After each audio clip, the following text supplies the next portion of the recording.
the President issued a proclamation to establish a mechanism for the compensation of victims of riots and protests. I want to say that, as we all know, Kenya's democratic space has widened under the 2010 Constitution. As a result of that, our people were able to gather, to debate, to petition, and even to protest. However, some of those protests have turned violent and have become riots. Lives and livelihoods have been affected, and people have lost their lives, and others have been injured. I just want to say that this particular effort itself has very few examples in history, and some of the examples that have been there, which I mentioned, the Japanese Americans who were compensated after they were interned following the Second World War, and of course the compensation of Jews following the Holocaust. The President established a 120-day coordination framework to identify and to compensate victims of demonstrations and public protests. He designated the offices of the Attorney General, Interior, Treasury, and other state organs to work with us. I just want to say that and compliment the President that this is a bold, is unprecedented, and is a historic step in our country in the area of transitional justice. The legal framework, which I think has been debated, but I think which is clear to me, Article 21(1) of the Constitution, of course, provides that the state must protect, respect, promote, and fulfill the rights of the people. Article 37 provides for assembly, demonstration, to picket, and to petition. Article 129(2) gives the executive the authority of a public trust and to serve the people. Article 131(2) provides for the duties of the presidency include those of national unity and the protection of the rights of the people and the rule of law. The proclamation, therefore, which the President made on August the 6th, is lawful, is time-bound, 120 days, and it seeks to establish a coordination roadmap with clear reporting. And so, therefore, the mechanism itself is ad hoc, it is short-term, and it will move quickly and lawfully. The panel that we intend to create will recommend a victim compensation legal framework targeted at amendments to the Victims Protection Law, which right now is not operational and therefore is not viable for this particular effort that we are carrying out. We'll also be recommending a protest law be submitted to both houses to be codified so that the protests, when they take place. The objective here will be that for the future protests should be safer and should be professionally managed so that the outcomes are different and not deadly to our people. As I mentioned earlier, the justification for this effort is a constitutional duty of a national unity of our country, as provided for in the provisions that I pointed out. But I also want to say that compensation for victims is just one pillar of justice. There are other pillars, like courts, where matters can be heard. Where verification warrants accountability, we shall be making referrals to the office of the ODPP to ensure that cases can be pursued in courts. This effort seeks to pursue a balanced recognition of harm to civilians and to officers.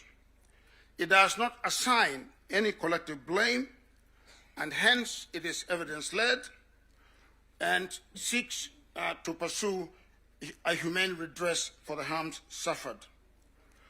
We've decided to pursue the period from January 1st, 2017 to July 31st, 2025. This period we think is long enough, but also short enough to be manageable. We think that compensation of victims is the best place to start this effort.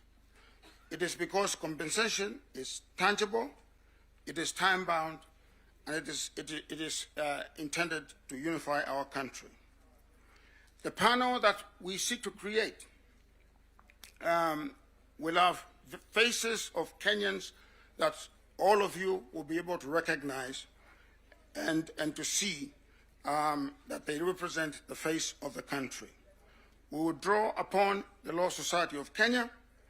We will draw from religious organizations. We will draw from civil society and from youth and women leaders.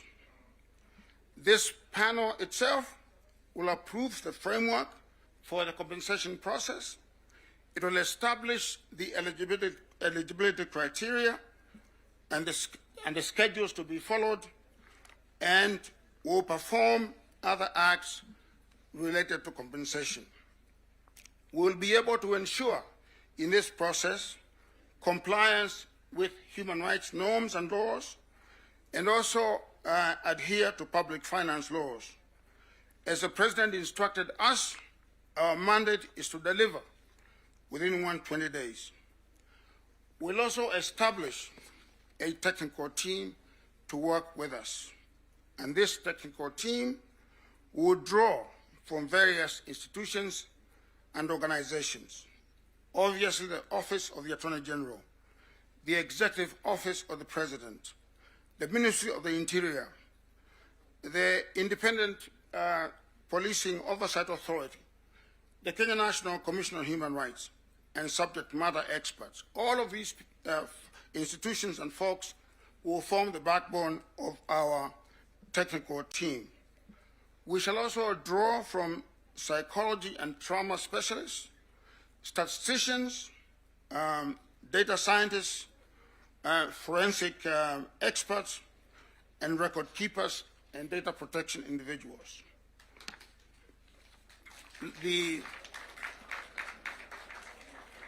I suppose that is a warning. The Secretariat will be domiciled at the Office of the President. I just want to say that in spite of the steps that I have outlined, that we have made quite a lot of progress in identifying individuals for both teams, for both the panel and also the technical team. And I expect that we shall be announcing this panel by the end of this week. Thank you so much. And we want your support. And we want you to be our ambassadors throughout the country. Thank you very much. Thank you, Prof. Asante. Asante. A hand of applause for Prof and Daktari Agnesani. Professor? Prof.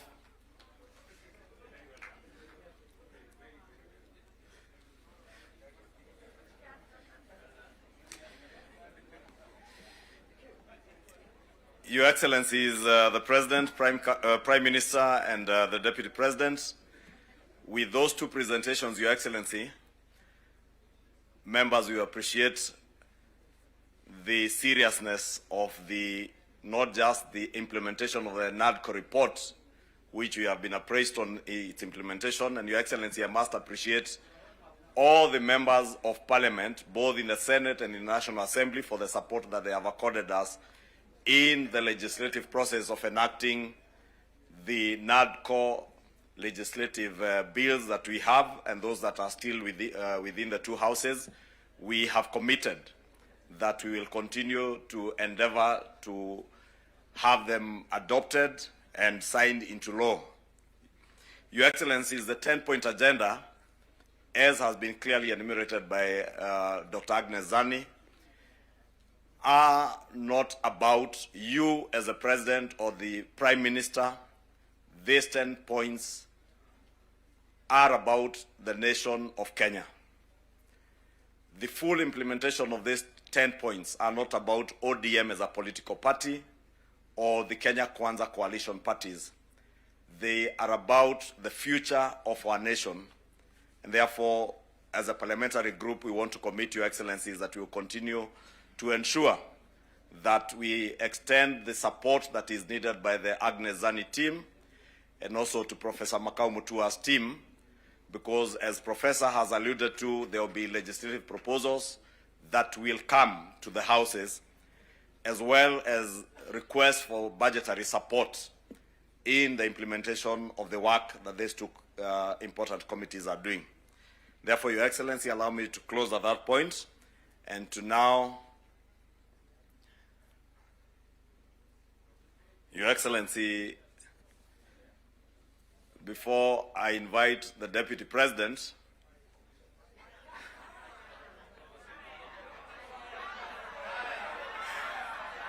we know whether ni fire si fire, noma si noma.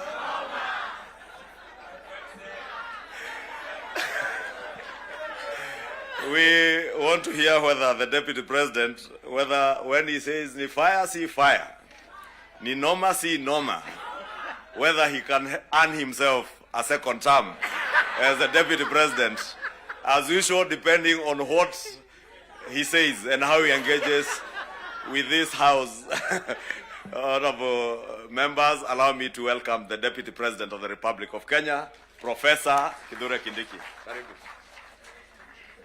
Thank you. I wanted the Leader of Majority to delay a bit because the Prime Minister stepped out, because I wanted to take the shortest time here, having seen what my predecessors have gone through. and you know, both my predecessors are just like me from academia. So I was very worried. I wanted really we delay until the Prime Minister comes back.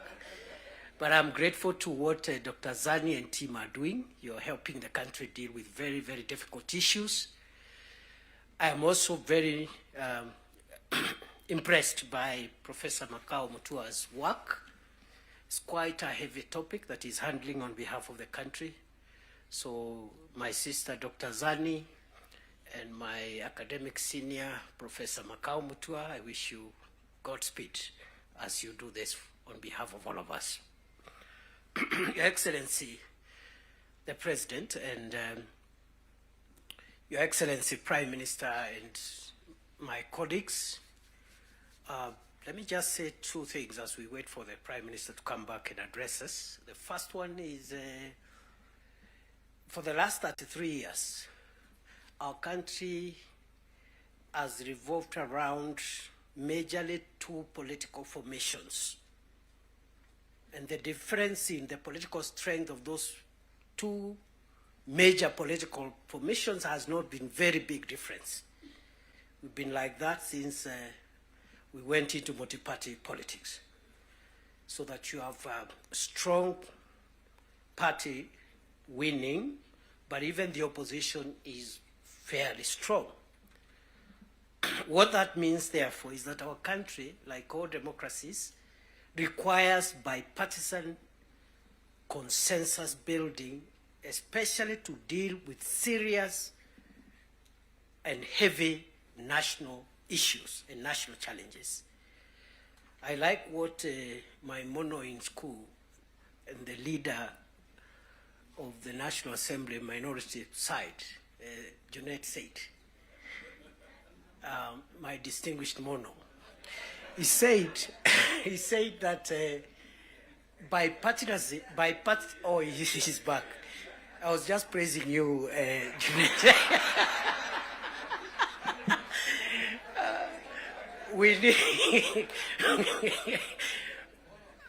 We need bipartisan efforts to heavily lift the serious national issues You've seen them in the 10-point agenda. The fight against corruption, the fight against ethnic bias, the fight against all these vices. Without bipartisan efforts, no single side can be able to ever lift these national issues. So let us not underestimate what the leadership of the UDA through President Ruto, the leadership of ODM through His Excellency Raila Odinga has helped us to achieve as a nation. Because none of us alone would have enough political largesse to be able to even lift on some of the issues we are discussing here today. So we are in good space, and for that we must celebrate and acknowledge the visionary leadership of President William Ruto and the visionary leadership and statesmanship of our elder brother, the Honorable Raila Odinga. Going forward, those of us who are younger politicians, we should pick lessons from these two leaders, because there's a lot of excitement by many people who are in the political space, and they think leading the country or managing the country's affairs is a small issue. And some of the characters running up and down around, if they are given this nation to manage even for a day, the country will sink, because they don't have enough wisdom and enough foresight to be able to manage the complex society that is Kenya. So, Prime Minister, we appreciate your leadership, your vision, and you've been able to show us, those of us who are younger politicians, that elections and politics should not undermine the collective interest, stability, and progress of our nation, forming the national consensus that we are looking for. And therefore, for me, the lesson I pick, even looking at the leadership that has spoken here, Stewart Matzayo from Kilifi, Owen Baya from Kilifi, Junaid Mohammed from Migori, Migori and other places, and myself. Those who have felt that perhaps they need space to show their leadership skills, yet they feel their background, their religion, their ethnicity disadvantages them.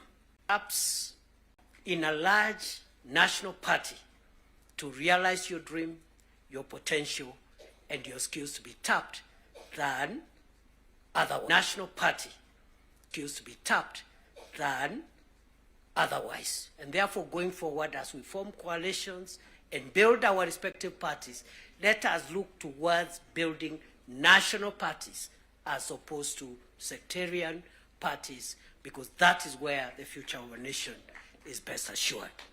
So, on that basis, I want to end there, because I saw my colleagues got, I don't know who got no term.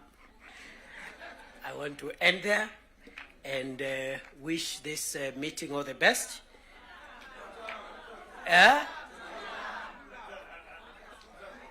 All right. Now, because our leaders are here, after the formal event is over, I'll remain behind, and then we'll also test a few slogans after that. With those many remarks, let me take this opportunity with a lot of respect to request our elder brother, our statesman, the leader of ODM, Your Excellency Raila Odinga, please come and address us. Wapi makofi ya baba jameni? Baba ni fire si fire.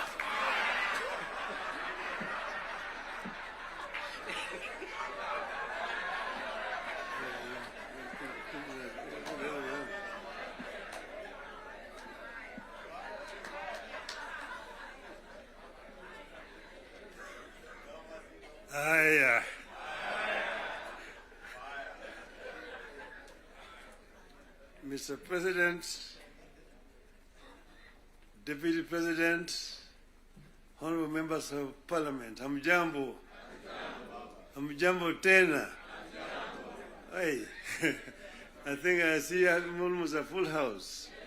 Senators and members of the National Assembly, thank you very much. I'm very happy to be here this morning to see you.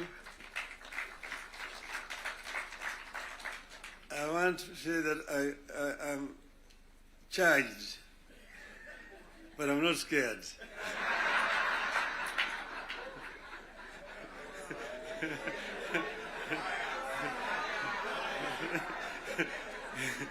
You know, I've been a member of Parliament for this constituency for 20 years.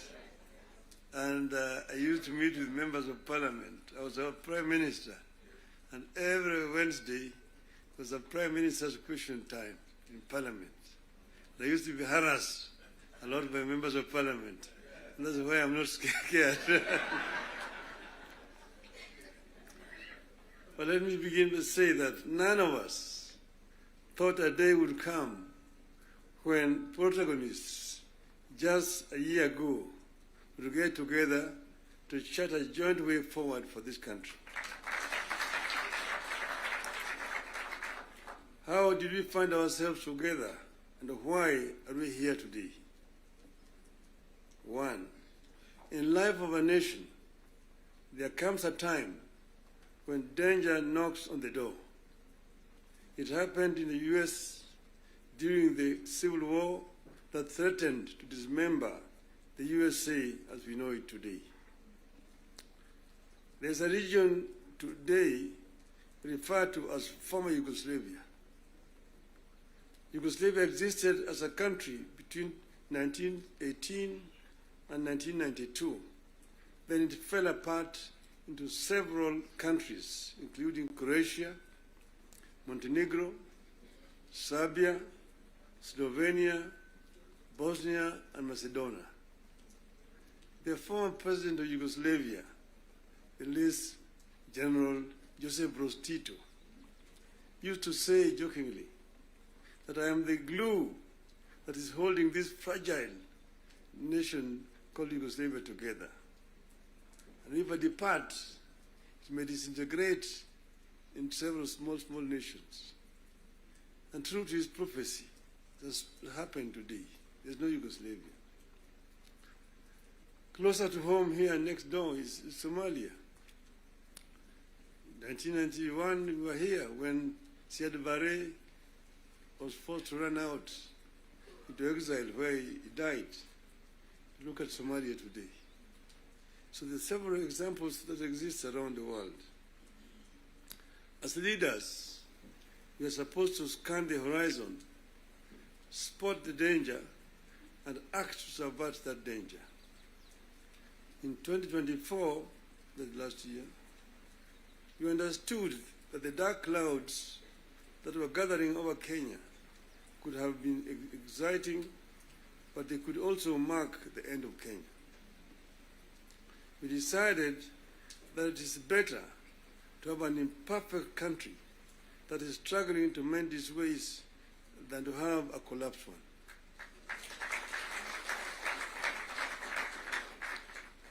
We came together to create an environment in which we can discuss our issues and differences as people of one nation.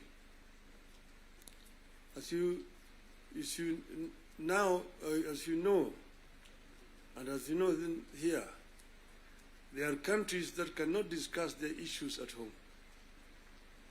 In my life, I've attended many meetings in London, Paris, Istanbul, Washington, name it, where African leaders are ferried to foreign capitals from their own collapsing countries to discuss issues they cannot discuss at home.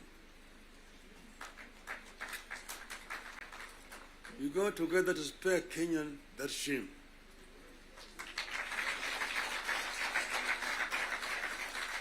Our object was and remains one, as one U.S. Senator called it, our country, our whole country, and nothing but our country.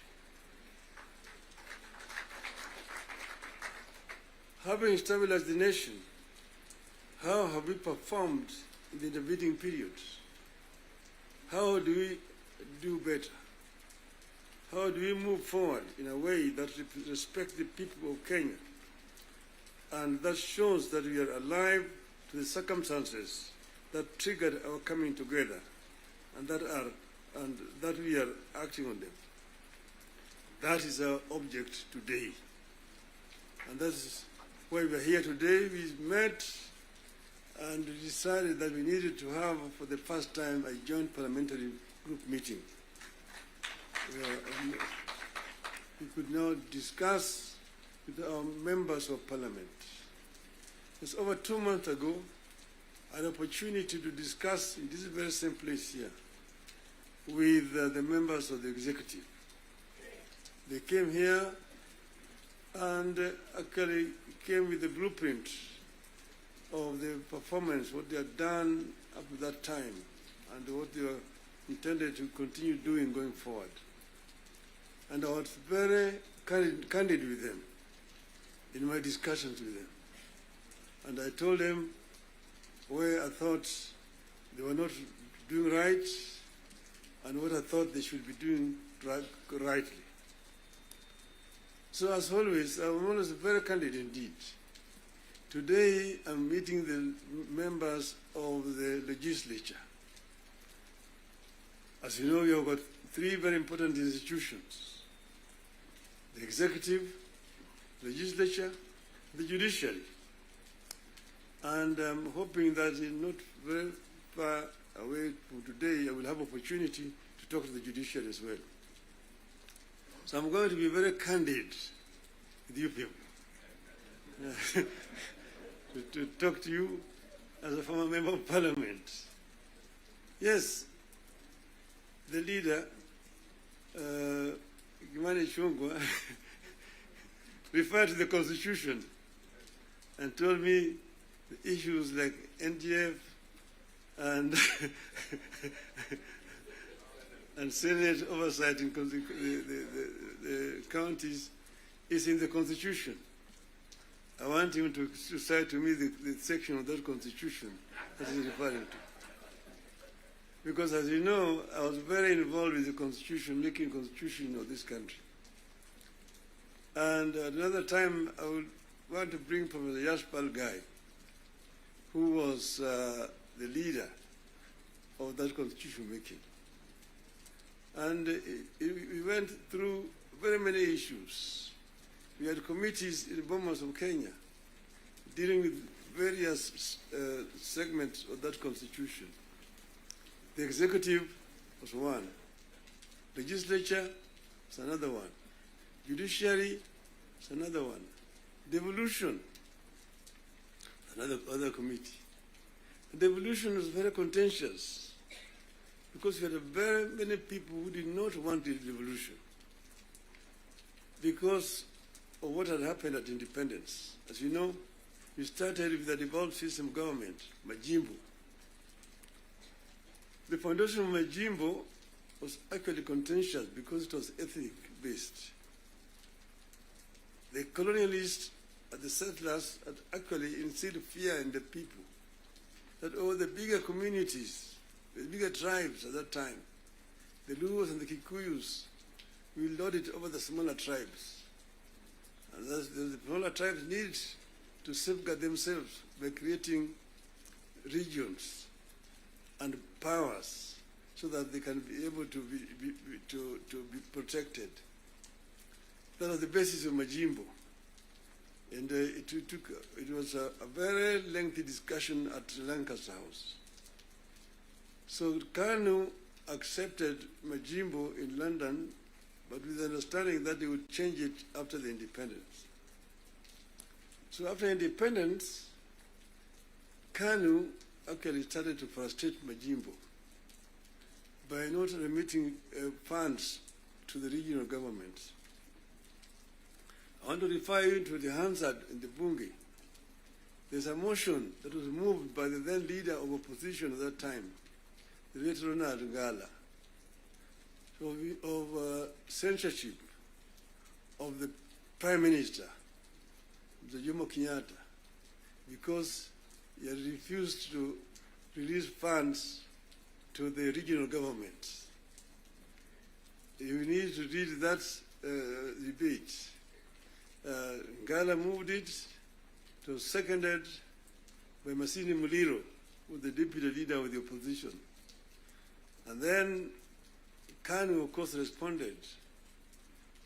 First Jaramogi, Oginga Odinga, and then Tom Mboya responded to that motion. The motion was defeated, but that debate actually is very historical.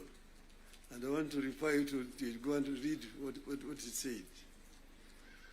Eventually, KANU, of course, had to fold up and dissolved, and then eventually Majimbo was also dissolved through a constitutional amendment.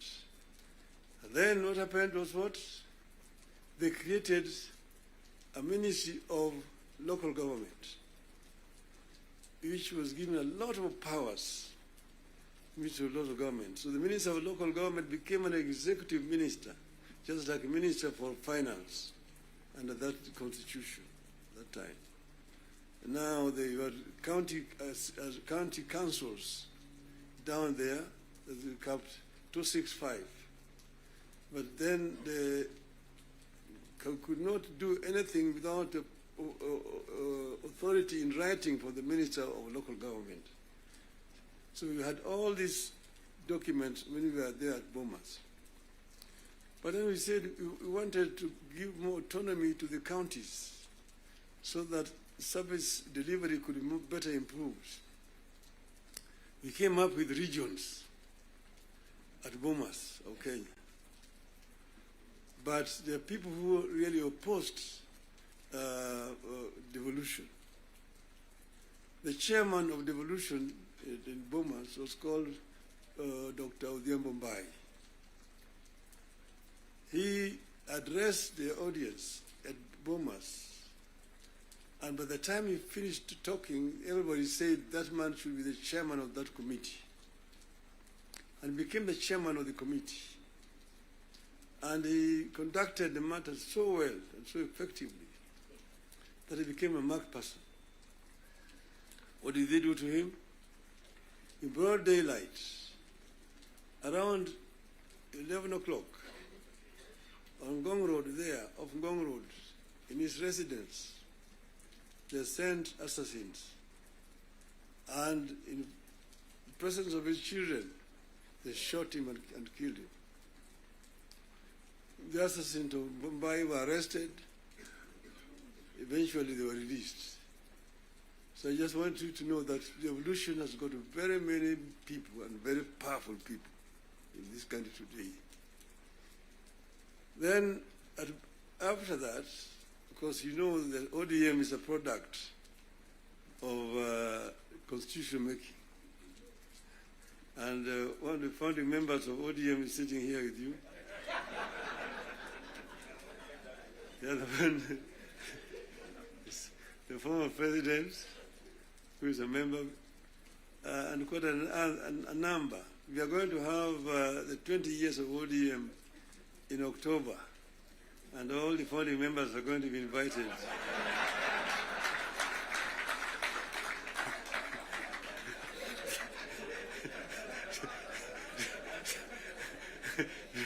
to come and attend.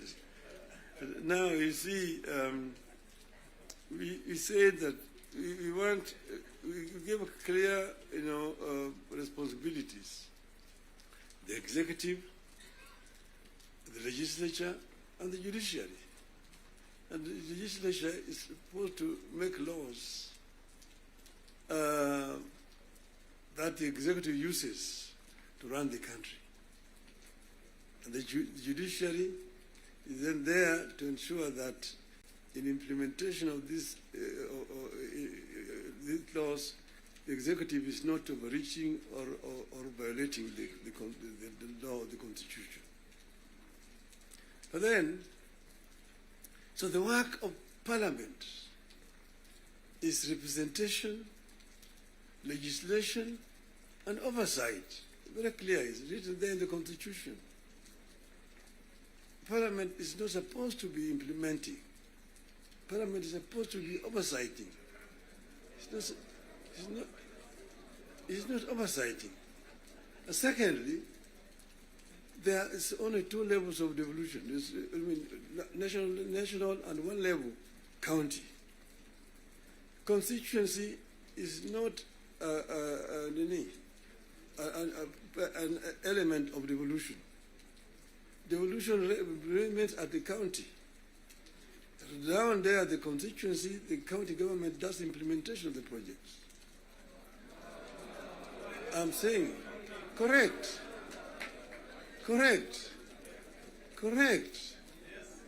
Down at the constituency, it's the county government. By the national government is supposed to do national projects, and we go down there. And there are functions which are clearly been assigned. Functions which have been clearly been assigned to the national government. I will tell you, your legislatures, and a very famous English politician said that I may not agree with what you have to say, but I shall defend unto death your right to say it. So listen to me. Let me say it. And then you'll have a chance to come and respond. So I'm telling you, I know that sometimes the truth is very bitter. I was there, and we discussed with the Karue when he was moving around to bring the CDF. The CDF was brought because of circumstances that were prevailing at that time. In those days, with a centralized system of government, there were very little resources which are going down to the counties. And that's the reason why the Harambee became the major ways of mobilizing resources. Sometimes you find nearly 100 cards in your desk for Harambees here and there. Whenever the president moved around, we'll go around to counties, to the districts. And then we'll be addressing people. People will come up to tell them their problems. Mtukufu Rais, hapa kwetu barabara ni mbaya sana, haipitiki. Mvua ikinyesha kuna matope, barabara haipitiki. Mtukufu Rais, hapa kwetu shule yetu hapa, juzi mvua ilinyesha na upepo kaja katoa paa. Watoto sasa wanasoma chini ya mti hapa. Mtukufu Rais, hapa kwetu hakuna maji. Mtukufu Rais, hatuna stima na kadhalika. When he stands to respond, to say, nyinyi mnasema barabara ni mbaya, mnasema hospitali hakuna dawa, mnasema upepo imechukua paa ya nyumba. Mjumbe wenu anafanya nini? Yeye anapiga tu kelele kule kwa bunge. Anapiga tu kelele kwa bunge, hajali mambo ya maendeleo kwake. Kwa hiyo mimi nitatumia mtu kuja kufanya harambee. Lakini leo mimi nitatoa pesa ya kujenga hiyo shule, ambayo kujenga hiyo nyumba. Nitatoa pesa na kadhalika. That was the end of it. So the MP was the one who was being blamed for the failure of the national government to do certain things in their constituency. And that's the reason why we came up with the idea of CDF. That was that time. Exactly, that was that time. But then the constituency now falls under the devolved government, which is being led by the governors. So constituency is not a devolved unit. And members of Parliament themselves should not be involved in development, because they're supposed to be oversighting. They're supposed to be oversighting. if you have yourself being involved in construction of roads, building of schools, hospitals, who is going to oversight you? Who is oversighting you? So, Mr. President, I hold very clearly that these MPs know that they should not have any business in trying to implement projects in their constituency. Implementation of projects should be left to the county government. Secondly, the oversight, the national parliament oversight the national government, whether it is the National Assembly or the Senate.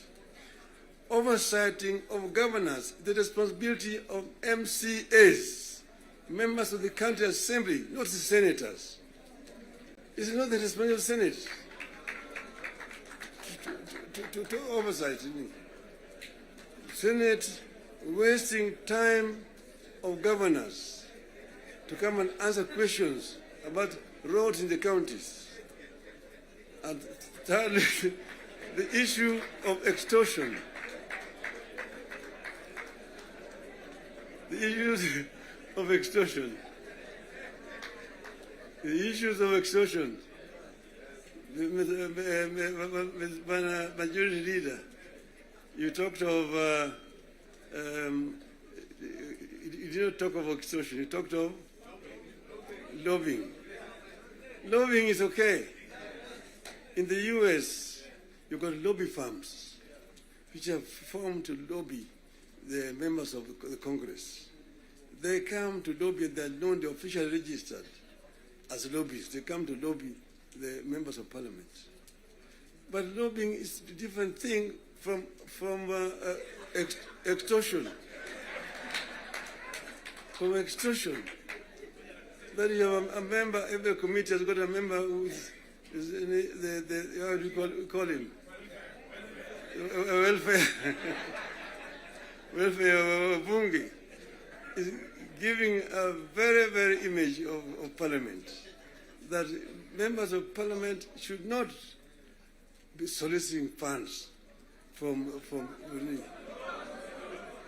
because you see, listen to me, you know, the environment that we are creating here in this country is very, very hostile to investments.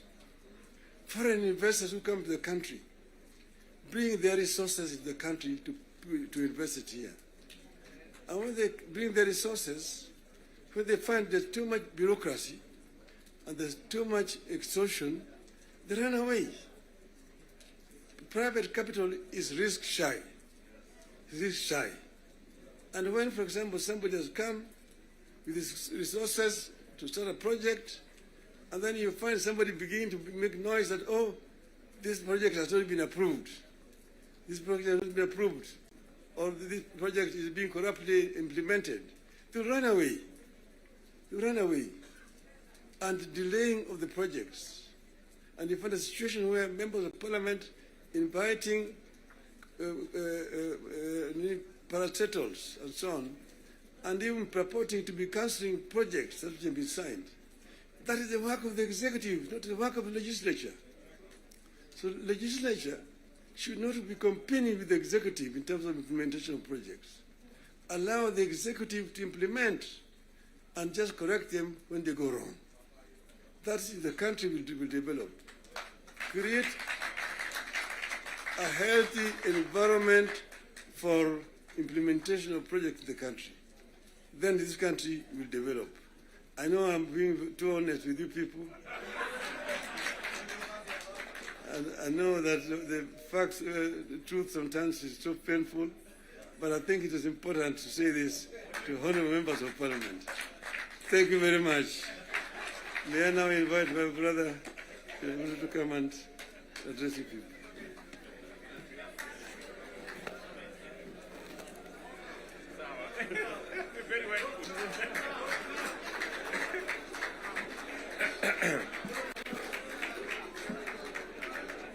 Thank you very much, the Right Honorable Prime Minister Raila Odinga. Ladies and gentlemen, let's take our seats. Thank you very much.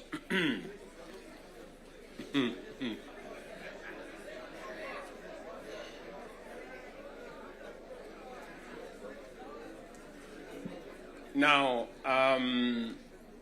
honorable members, let me join the Right Honorable Raila Odinga and all the leaders who have spoken before me to welcome all of you to this very important first ever parliamentary group meeting that brings the two major coalitions together today here in Karen. Karibuni sana.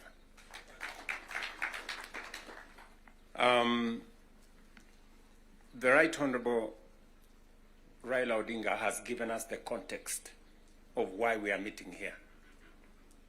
I really would want to add not so much, because he has ably contextualized why we are meeting here today.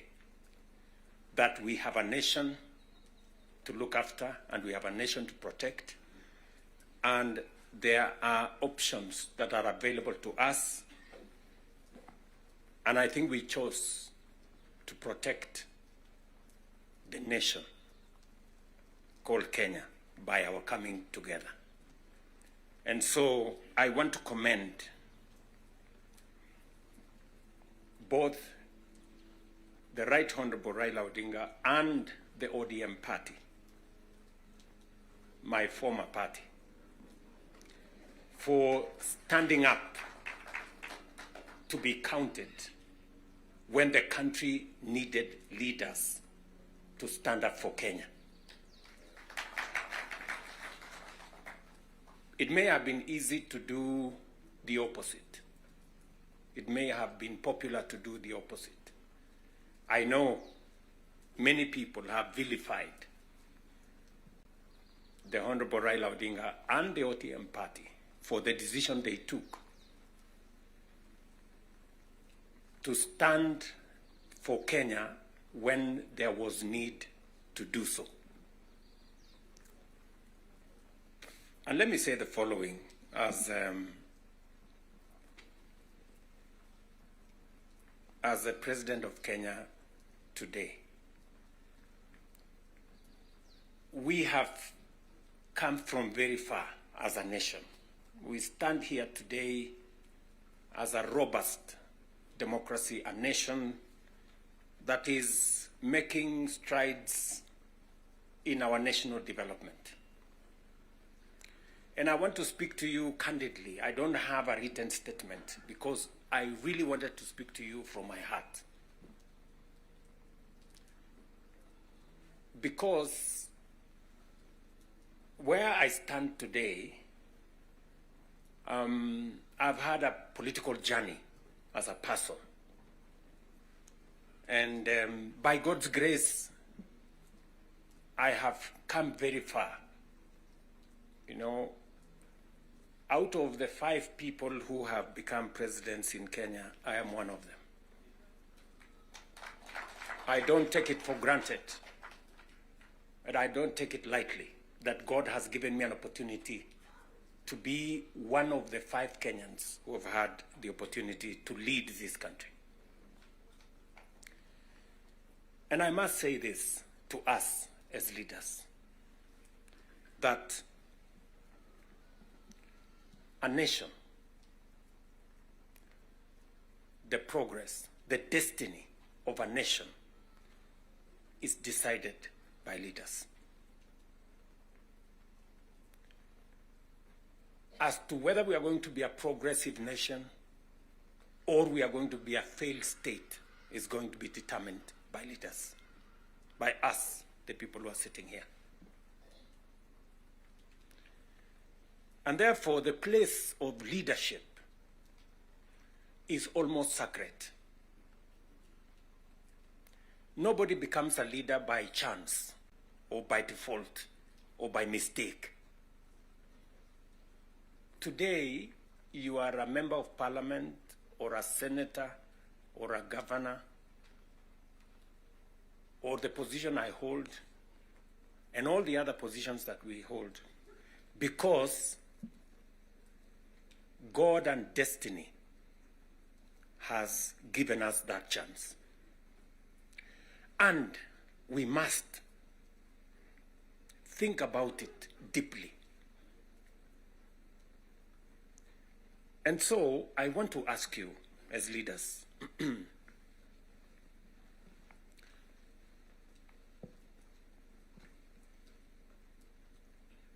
the Honorable Prime Minister has given us a history of countries. I will add to that list 2 countries. Singapore and Kenya were the same countries 60 years ago. Malaysia and Kenya were the same 60 years ago. But today, we play in different leagues. They have managed to progress to the first world. We are still where we are. The difference between what Singapore has become and what we are is leadership.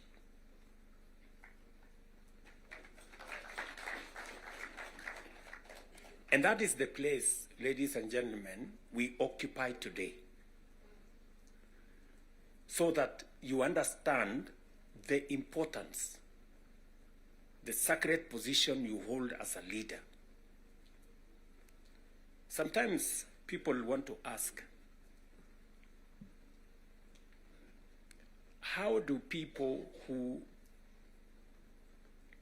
live in different houses, they have their own lives to pursue, but they wake up one morning on an election day and they go one after the other to 10,000, to 20,000, to 50,000 and elect you? You are not special. But it is a moment that God has given us as leaders. And therefore, we must do whatever we are doing, knowing very well that we have a heavy, almost sacred responsibility to the people we lead and to the nation of Kenya.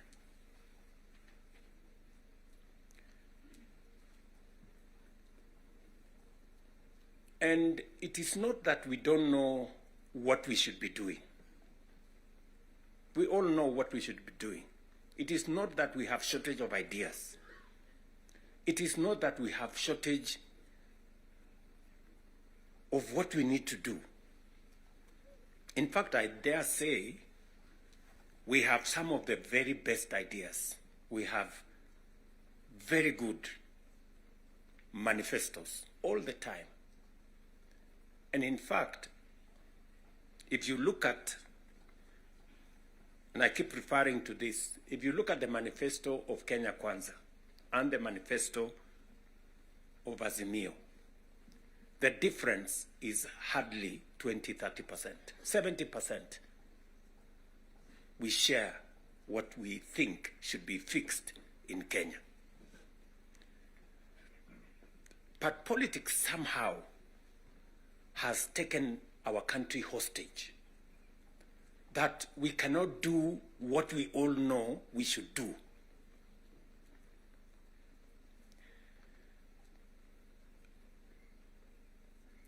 I have said that the difficulties that I face today as a president in Kenya are self-imposed. You know, I imposed on myself all these difficulties. Implementing the new funding model, implementing SHA, implementing housing, doing all those things. If I hadn't done any of those, I would be a very popular person, and but the country would not have moved anywhere. I am confident that if Raila had become president, he would be doing what I'm doing. Yes. He would be implementing SHA. He would be implementing housing. He would be doing reform in the education. He would be doing reform in agriculture. I know that for a fact because I have been in his school of leadership. That's the correct position. And he would be as unpopular or as he'd be having the same difficulties that I have today.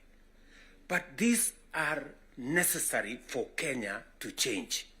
Friends, we cannot change the country otherwise.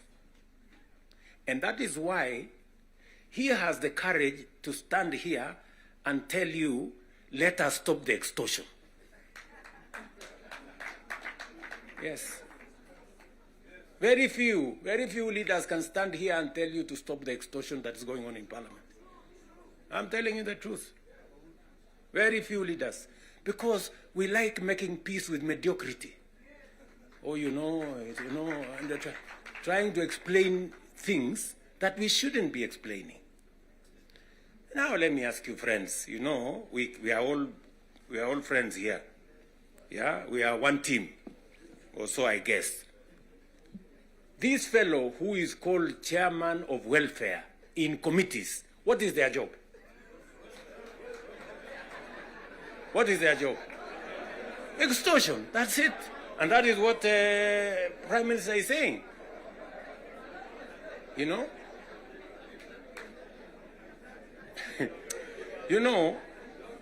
What is Sokohuru? What is Sokohuru? Tell me, what is, you know Sokohuru?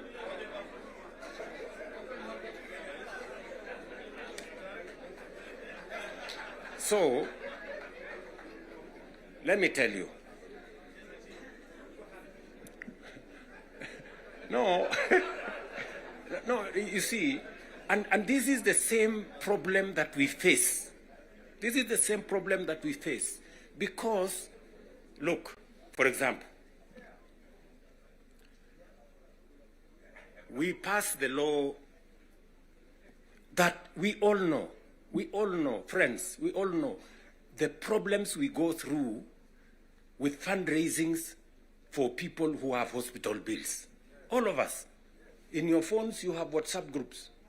So-and-so has this, this condition, so-and-so has this condition, contribute here. True or not true? Yes. But we don't want to fix it because it's difficult. But I must commend you. I must commend the members of National Assembly and Senate because you took the courage and passed the bills that today is beginning to solve the problem of health in Kenya. It may not happen instantly, but all of you can now see that there is a possibility that we can sort out the challenge of health and health delivery in Kenya.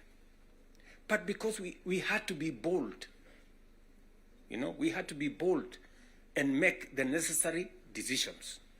Today, we are dealing with the crooked hospitals and health professionals who still want to steal from SHA and to steal from our health provision. And we will go after them and we will deal with them. So, what am I saying? I am saying the following. If we have to change Kenya, my friends, we have a historic opportunity today with this broad-based government, we have a historic opportunity to unleash the full potential of Kenya. We all believe, I do, that Kenya is a very great country, this country of ours.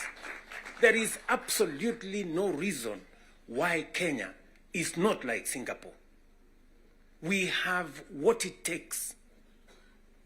Let me repeat. We have what it takes to measure up to the countries in the first world. Yes, we do.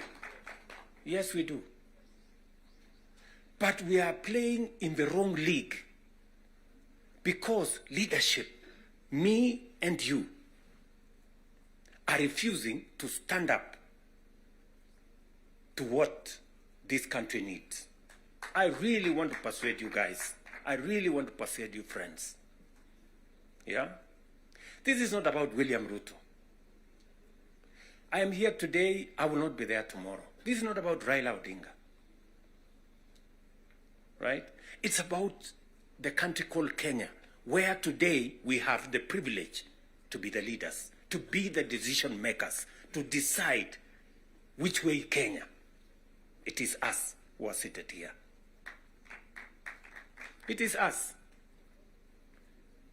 And we have the historic opportunity to make this country what we have always wanted it to be, but it has not been. As I have said, the same way Raila Odinga can stand here and tell you we must stop the wrongs, I have also said that I am ready to pay whatever price to make this country change. Yes, we must change this nation, and we can do it. Look, housing was part of our conversation for the last 30 years.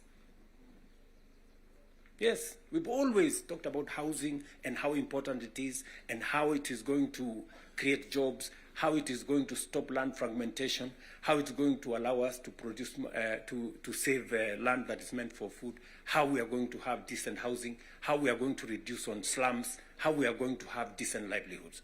We've always said that. The Right Honorable Raila Odinga tried with the first slum upgrading projects. We started there.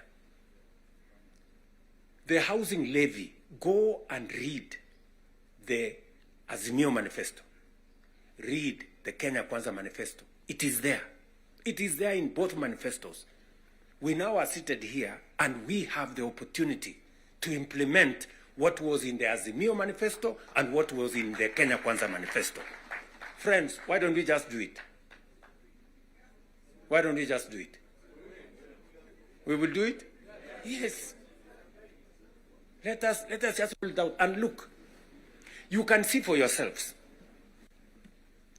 how transformational it is. Today, using the housing levy, we are not only doing housing, we are doing markets, we are doing hostels. And I promise you, what you see in Mukuru, what you see in Kisumu, because I have been there with Baba here, what you see in Eldoret, what you see in Nakuru, what you see in Kiambu here, what you see in almost every part of Kenya, is just housing implemented for 2 years. And you can already see the kind of impact it is having, the number of jobs it is creating, the way it is bringing change in our towns and cities. Friends, if we were to do this for 10 years, if we were to do this for 20 years, and this is a project that has been delayed, we are supposed to have done this 30 years ago. Tell me, if housing was implemented 30 years ago, how Kenya would be looking today. We wouldn't be different from Singapore. We may have started late, but we now have a chance to do it. I want to ask you, I want to request you, for us to come together. And we are not coming together so that any one of us can get anything. We are coming together so that we can transform this country. And it is possible in our lifetime to change Kenya. In our lifetime. We now have maybe 320, 350,000 young people working in that space. We could double that to 700 in the next 2-3 months. We could scale up that to 1 million by next year. And we can energize the transformation of our country. That is why we are sitting here. That is why Baba and I have called this PG. Baba has told you we are here for Kenya. I am buttressing what we are saying, what he's saying, by telling you what we can achieve together. What we can do in our agricultural transformation. If it was not for the broad-based, for example, we wouldn't have had the kind of change that is required in our sugar sector. And I want to tell you, watch this space. In just 2 or maximum 3 years, Kenya will be a net exporter of sugar. Just 2 or 3 years. This country, which perennially we have been looking for safeguards from COMESA. Every year, we are looking for safeguards from COMESA.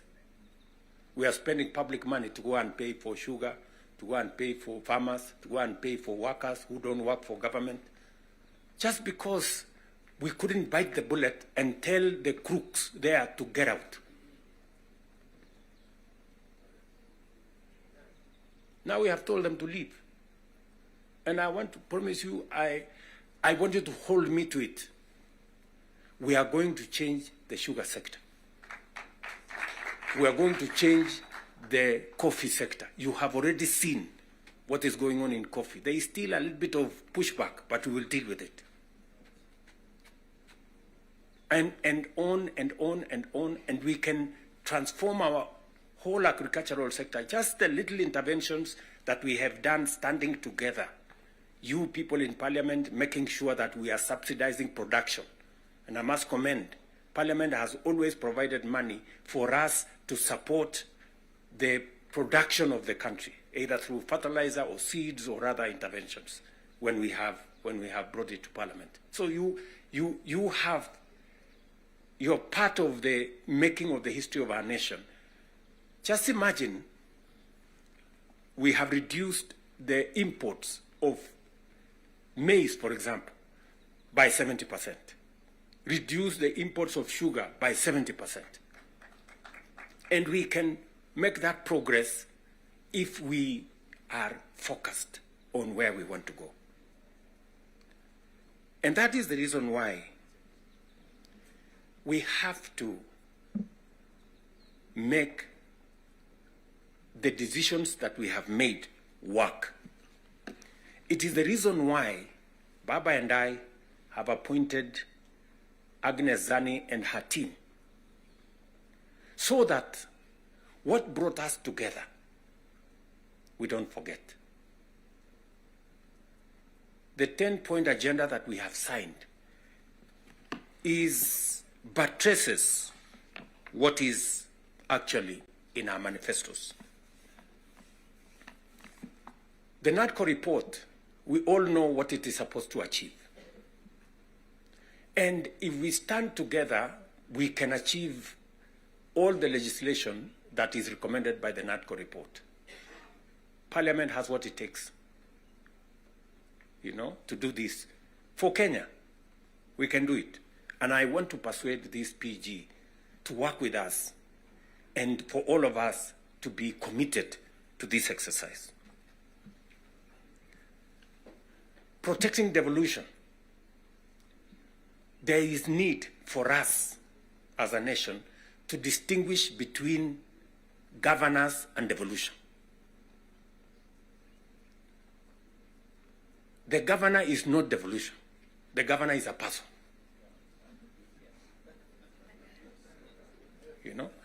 Devolution is about the people. It is not about the governor. And we can deal with the governor without disrupting devolution, if there is need to. But what is sacrosanct, what is constitutional, is that we must get local people, development, to be at a local level as much as is practically possible. I agree with the Right Honorable Raila Odinga, because I was in Parliament when NGCDF was passed. And the principle was right, because there wasn't any meaningful resources getting to the grassroots. And the big push for devolution in the constitution-making process was three principles: making sure that resources get to the grassroots, making sure that there is representation at the grassroots, and making sure that accountability is also at the grassroots. So we need a conversation. You know, there are legitimate concerns on how resources are being spent at the counties. There is. We cannot also run away. There is legitimate concern. Let me ask, for example, the latest Sokohuru in the Senate.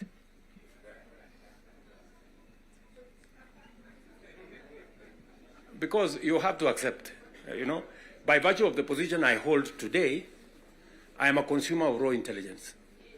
I know what's going on. Where does somebody find 150 million? Where? Huh?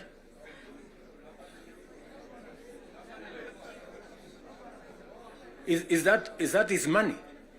That is money that belongs to the county. Is that correct or not correct? Yes.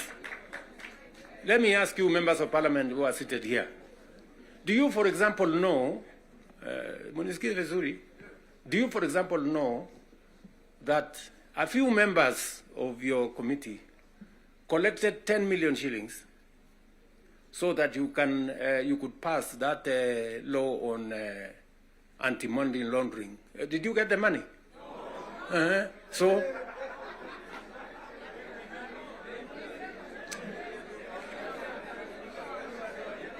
So, going forward, si tunataka tukubaliane, si we are one team. Yes, there are people who are destroying the credibility of Parliament. And they are collecting money in the name of Parliament. And some of the time, or most of the time, that money never gets to Parliament, it gets to a few people. We are not going to shame them. We are going to arrest them. Yes.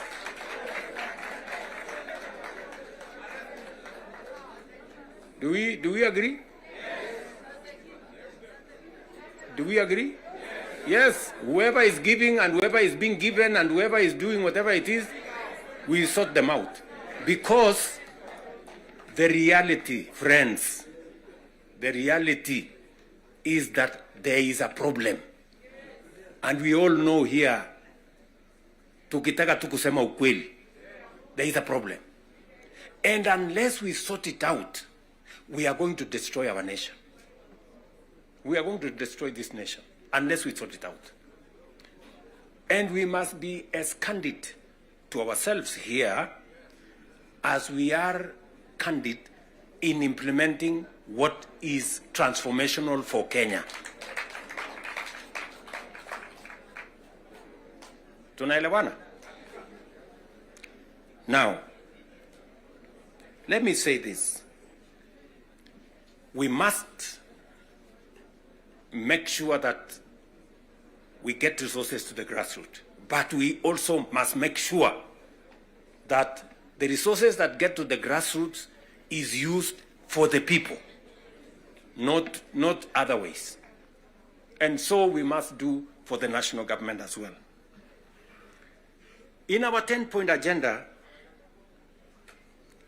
we have discussed about the young people of our nation and how we need to protect their livelihoods.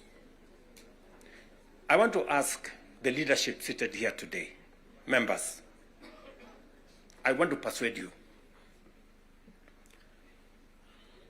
We have a robust program. We have, I think, close to 8 or 9 different programs targeting our young people and how we can meaningfully engage them in employment and other interventions that benefit the young people of our nation. I will say this. We spend close to 650 billion shillings every year in education, making sure that our young people go through primary school, ECD, primary school, junior school, secondary school, TVETs, and universities. We must equally have clarity in how these 650 billion shillings we spend every year, at the end of the day, how do we recover that money? By making sure that our young people become a resource for the development of our nation instead of being a problem to our nation. We must do that. And there are 6, 7 interventions that have gone through Parliament. Housing is one of them. Export of labor is another one. Digital jobs, and every member of Parliament here, especially of the National Assembly, you have resources to do ICT hubs. I remember discussing with Sirma there, chairman of NGCDF. I remember discussing with Kiarie, the chairman of ICT. And if there are any issues that concern, sometimes maybe we have a problem with resources, Mbadi is here. He knows that if there are resources that needs to be made available, is for us to provide interventions for young people to get an opportunity to work. You know very well that we can create hundreds of thousands of jobs in the digital space. You are aware of what we are doing in Nyota. You are aware of what we are doing in KJet. And if you don't, we should be able to explain to you so that you become part of the people, because you speak to hundreds of thousands of people every weekend, every day, as you go about your responsibilities, how they can tap into these opportunities and create livelihoods for the young people of our country so that they too can make a contribution towards making Kenya what we all want it to be. And I can continue, and I can continue on all the other aspects that we have worked on. We agreed that we must have a conversation on national debt because it has the potential to threaten our development. It is the reason why my good friend Mbadi and I have been in many different places, and we have done the most that we could to contain the issue of debt. We have gone out of our way to look for alternative sources of funding so that we don't always go to borrow.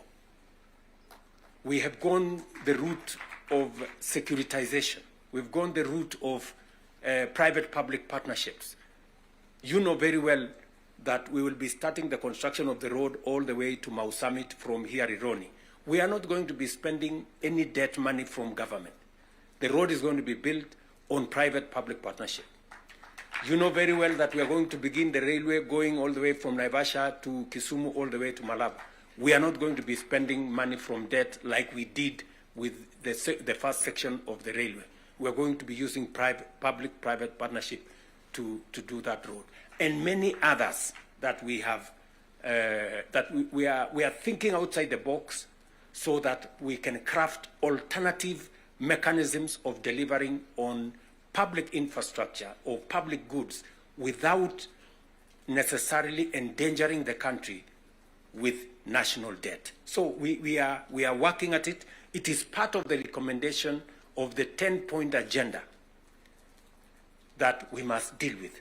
And we are seized with that matter. We will be giving, Mbadi and company will be giving a report to Zani's committee on what practical steps are we making to respond to the issues in the 10-point agenda. What are we doing about the young people? We will be able to tell Zani and the PG should be there to monitor what we are doing so that we not only do it for us, but we also do it for the people that we represent. And finally, because I do not want to belabor the point, I said we have a historic opportunity. It is not always that protagonists come together to look at the greater interests of the country. But God has given us this opportunity. And I must commend Baba here, because very few leaders have the courage and the mettle to withstand criticism and stand for the nation. Very few people. Very few people. Many people look for what is convenient, what is popular, even if it is wrong, and they want to pander to it. But when a nation's destiny is at stake, you need statesmen, you need people who have the courage to put Kenya first and everything else secondary. So, what am I saying in conclusion? I am saying Zani and team have a job to do. They will be briefing Right Honorable Raila Odinga and myself on what needs to be done. We will be able then to guide what will be happening, what the executive need to do, what the legislature, the role the legislature need to play, and the role others may need to play. And as we do that, we will need another opportunity to be granular. Today was the first occasion for us to deal with this. But down the road, we need to bring the members of the executive, at least the ministers, to come so that we can have a meeting of minds between the executive and the legislature on matters that are of national importance. Further down the road, we may need that engagement. Maybe not in a sitting like this. Maybe we can organize a retreat for 2 or 3 days so that the questions I see members of parliament asking on some of the programs, we can fully understand the import of the programs we are running, what they are meant to achieve, the transformation that is supposed to happen, and how we position ourselves to make sure that we provide the push necessary for that transformation to happen.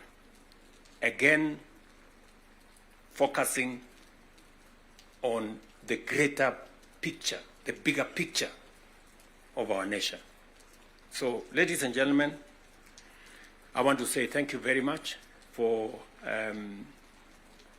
coming for this session. I know we will listen to you by way of feedback on some of the things that you want us to respond to. We are here because we are one team and we want to succeed together. And we want to make sure that none of us is left behind. Are we together? So, mimi nimesema asante sana. If there are any questions directed to me, I will be willing and ready to answer. If there are some directed to any one of us here, we will be able to answer.